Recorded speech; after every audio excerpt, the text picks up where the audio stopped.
así.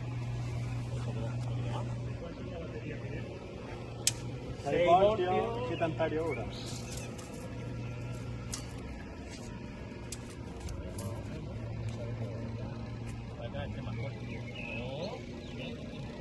Unos 10. Unos 10. Unos 10 y el otro era unos 50. Ahora porque se va a pasar. Ahí está. Ya a partir de ahí tiras cálculos, ¿no? ¿Te la apuntas tú, Mario?